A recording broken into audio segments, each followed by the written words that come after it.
Hey Canucks fans, which of our young defensemen do you think has the best chance of cracking next season's lineup?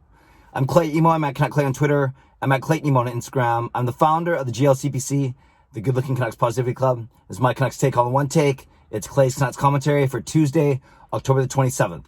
This is where you get Canucks insight that's positive and timely. Thank you to everyone who joined me for my live stream last night. It was a lot of fun. Again, the hour went by very quickly, as always. Some really good questions yesterday.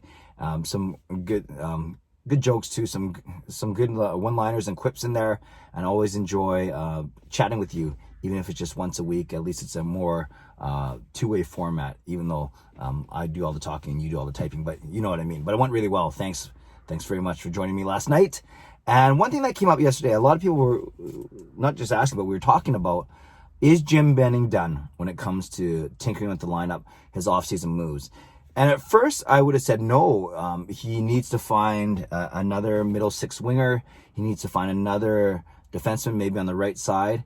And then the more I think about it, and seeing Josh Levo go away for less than $900,000, maybe Jim Benning is done, because up front you have at least 14 or 15 forwards. You have your projected top six of Pettersson, Miller, Virtanen, Horvat, Besser, Pearson, and then you have a glut of forwards in the bottom six that could be any one of Roussel, Sutter, McEwen, Eriksson, Mott, Beagle, Harluck. I'm missing one for sure.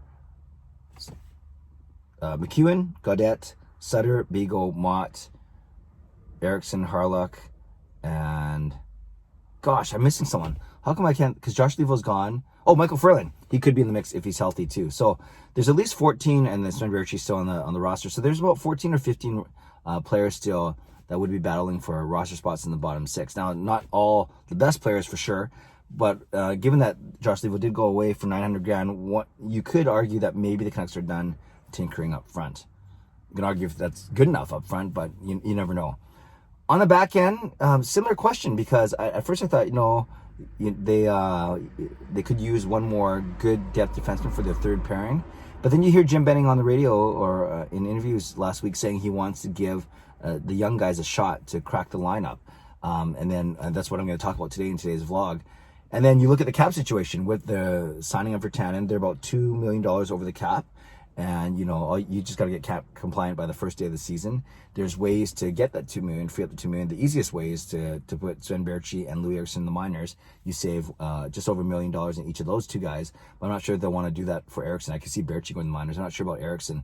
So then you still have to find other ways to free up that money. So all to say, I'm not sure if there's space right now, unless the Canucks do something, moving money out. I don't know if there's space to put someone, a new forward in or a new defenseman in to this roster. So then when we're talking about that, when we're talking about the defense, we know that the top four is obviously Hughes and Edler on the left, Schmidt and Myers on the right. That means the bottom pairing could have one, if not two, young guys on there now. Jordie Benn is still under contract for another year for $2 million, whereas Oscar Fantenberg is a UFA and hasn't signed anywhere yet. So last year, it was Fantenberg, it was Benn, and it was Stetcher that were in the sharing basically the bottom 6 minutes. Stetcher was usually the guy. Then the season started Stetcher and Benn together. Then when Benn got hurt, it was Fantenberg in there. And then when Stetcher got hurt, it was Fantenberg and Benn together. Actually, it wasn't Stetcher hurt. It was someone else that was hurt that Stetcher had to move up. But basically, it was Stetcher and then one of Benn and Fantenberg. Stetcher's gone. Fantenberg likely gone. So you could say that Jordie Benn will be one of the two for sure. Well, not for sure, but potentially. And then that means there's one other opening. And we keep talking about these four young guys that have a shot to make the team next year. On the left side, it's Olli Juolevi and it's Jack Rathbone. And on the right side, it's Jalen Chatfield and Brogan Rafferty. I'm going to talk about each of these guys real quick. And then basically my question to you is, how many of those four guys do you anticipate being on the opening night roster? Sure, some of them can be an extra defenseman or healthy scratch, whatever it is. But you got to have at least one of them. As the way the Canucks lineup currently stands, you got to have at least one of them playing. So let's presume that Jordie Benn is in, and we know that Ben can play on the left side or the right side. A nice versatility there.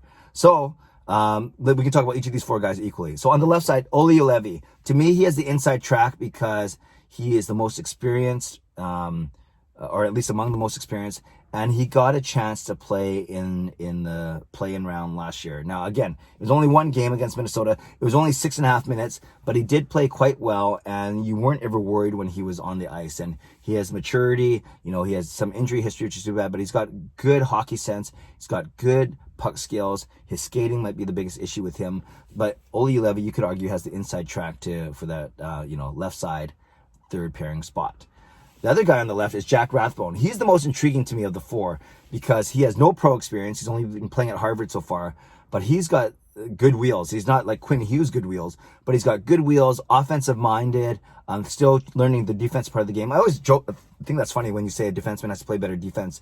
Isn't that their job? But Rathbone, you see a good skater, good puck mover, and I'm really excited for a few years down the road to have a left side of Hughes, Juolevi, and Rathbone. I think that would be really, really good, with Juolevi being your shutdown guy of those three.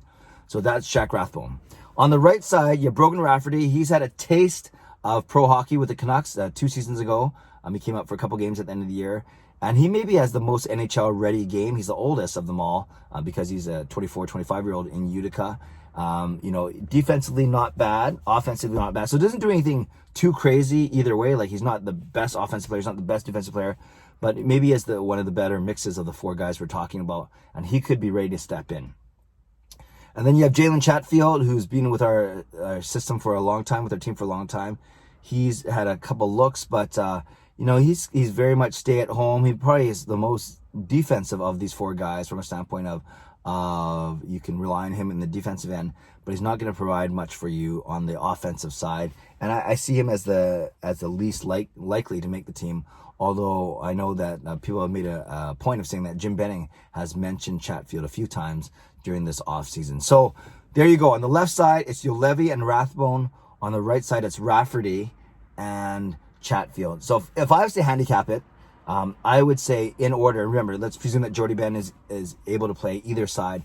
I'd say it's Juolevi's number 1, Rafferty's number 2, Rathbone's number 3, and Chatfield's number 4. Again, this isn't who I think is best. It's who I think has the best chance to make the team next season. So Juolevi, Rafferty, Rathbone, Chatfield. Then I think next season I see Rathbone, especially with Edler moving on, I'd see Rathbone having a legitimate shot to make the team 2 seasons from now. But for next season, let's go with Olli Juolevi, then Brogan Rafferty, then Jack Rathbone, then Jalen Chatfield. I would love to know your order. Let's just talk about these 4 guys. So maybe there's 2 questions. How would you rank the 4 guys as to chances of making the team next year? And then as a secondary question, you can say, tell me if you think the Canucks aren't done. I know people would love to get a guy like Sami Vatanen signed, but that's, you're looking at a couple million at least.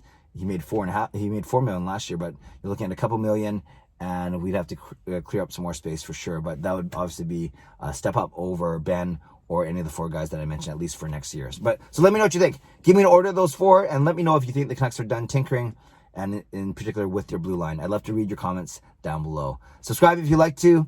Like this video if you like to. Stay safe, stay healthy, take care of yourselves, and take care of each other. God bless, and go Canucks go.